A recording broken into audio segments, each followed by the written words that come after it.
Ini saya mau tanya sedikit, kenapa kok harus ada kurban darah gitu?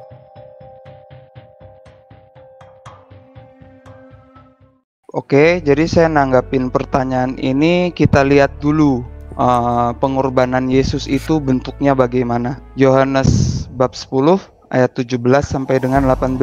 Bapa mengasihi aku, oleh karena aku memberikan nyawaku untuk menerimanya kembali. Tidak seorang pun mengambilnya daripadaku, melainkan aku memberikannya menurut kehendakku sendiri.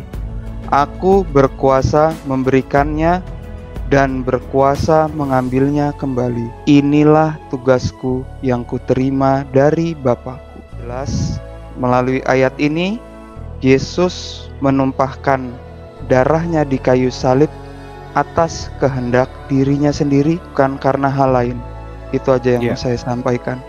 Jadi pendapat-pendapat yang di luar itu mungkin dalam arti tertentu mereka belum pernah menjumpai ayat ini, tidak tahu apa yang menggerakkan Yesus sendiri untuk mengorbankan dirinya di kayu salib gitu. Kalau dari perspektif saya tidak mau memandang buruk, tapi ini ayatnya. Jadi Yesus itu mengorbankan diri dalam rangka dia memang mau menyelamatkan umat manusia. Mungkin dari pastor pembimbing ada tambahan bagaimana, saya persilahkan.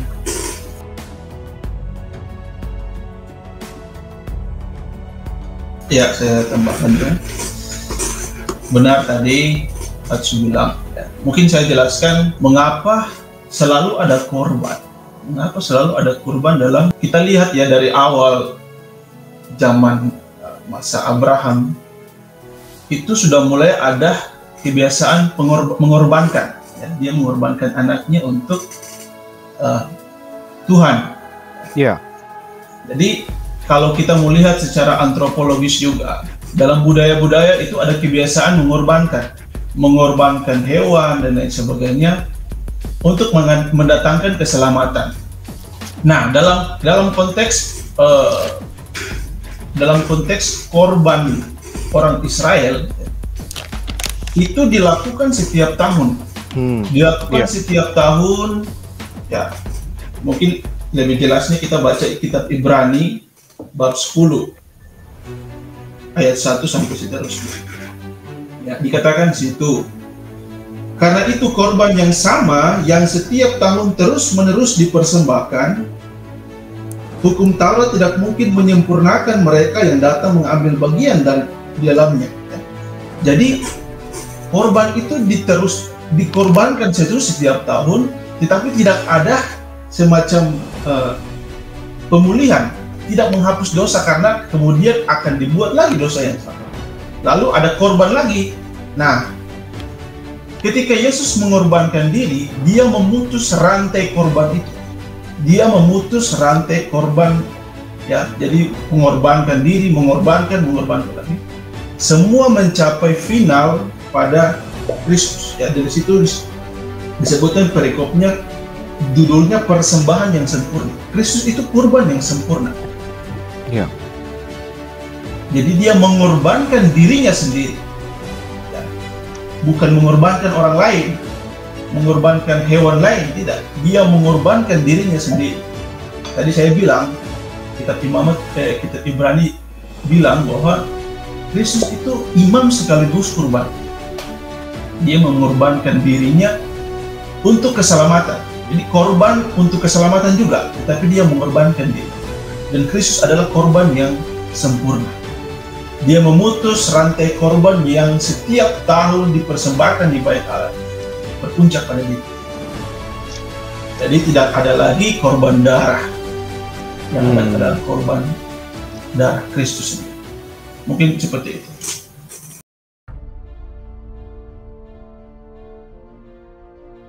Kurban, ya, saudara-saudara tentu saja lebih tahu itu, tapi intinya kita harus ingat esensi dari kurban, yaitu pengorbanan, ya.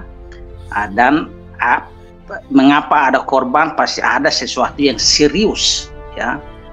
Jadi tingkat pengorbanan itu setara dengan keseriusan suatu masalah atau suatu realita, ya.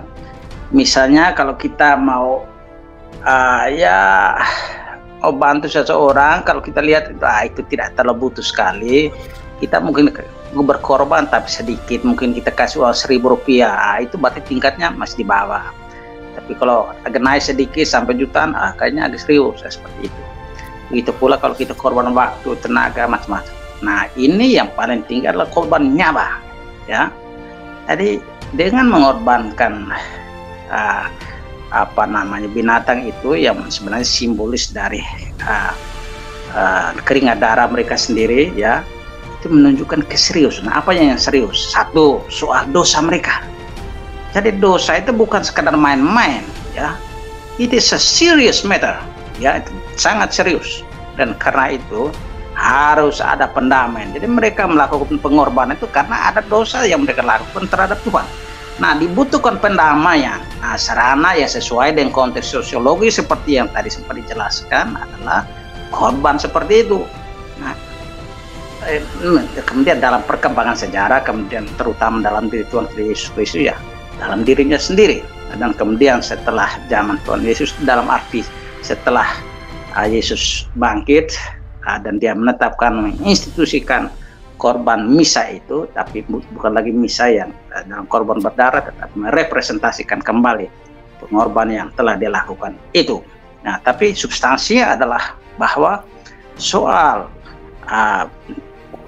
dosa itu sesuatu yang serius. Banyak orang sekedar main-main saja, bahkan mempermainkan pengorbanan Tuhan Yesus. Kan Yesus sudah mati, kok dia sudah bayar semua, sekarang kita tinggal lenggang kangkung. Anda Tuhan itu, ya. Lalu kemudian yang lain-lain tidak perlu. Anda terlalu main-main dengan hidup ini, ya. Karena ingat baik-baik, lagi-lagi ini adalah masalah yang serius. Jadi pengorbanan itu merupakan ekspresi bahwa kita tahu dosa kita, kesalahan kita adalah sesuatu yang serius, dan karena itu kita harus menunjukkan keseriusan penyesalan kita dengan tanda yang sepadan, ya. Untuk konteks mereka dalam perjanjian lama, ya, tanda yang sepadan seperti itu. Nah, kalau kita nonton film-film yang agak, ya, sekedar film, ya, orang Jepang mungkin Yakuza atau apa seperti itu mereka sampai potong tangan, potong jari atau apa seperti itu, bahwa kau harus menunjukkan, jangan berpikir karena kesalahan, ya maaf ya, ada dia punya tingkat kesalahan harus dibayar dengan pengorbanan yang sepadan. Nah, karena itu lagi-lagi kalau kita sudah buat salah, apalagi salah kepada Tuhan yang kita sebut dengan dosa itu, lalu pengorbanan kita atau ekspresi penyesalan kita dibuat seperti main-main, ini kita sedang mempermainkan Tuhan ini, ya. Jadi kita jangan main-main, ya. Katolik tidak mengajarkan itu yang main-main seperti itu, ya.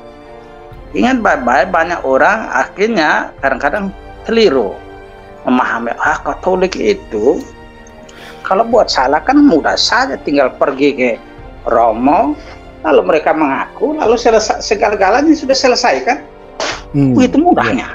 Nah, mereka keliru itu, Anda keliru. Dosanya yang sudah diampuni, tetapi efek dosanya no. Lu pikir mau setelah selesai lu engkau aman tentram saja? Keliru sekali. Jadi jangan berpikir setelah mengaku dosa lalu selesai. Tidak seperti itu, saudara. Anda jangan berpikir kan saya sudah mengaku, sudah sekarang tinggal aman tentram. Anda harus membayarnya dalam bentuk hukuman lain, terutama kalau Anda lolos di dunia. Anda harus habiskan waktu, kalau bukan waktu dalam arti yang duniawi, intensitas purgatorinya itu, pemurnian di api penyucian itu tinggi, Pak. Jadi jangan mau berpikir yang penting kita sudah mengaku selesai. No, Tuhan itu tidak bisa dipermainkan. Jangan pikir Anda mau lebih pintar dari Tuhan lagi, ya. Keliru. Jadi lagi-lagi keseriusan dalam memahami efek dosa itu membuat kita mengerti mengapa sampai dengan yang namanya korban berdarah itu. Untuk sementara sekian dulu. Terima kasih.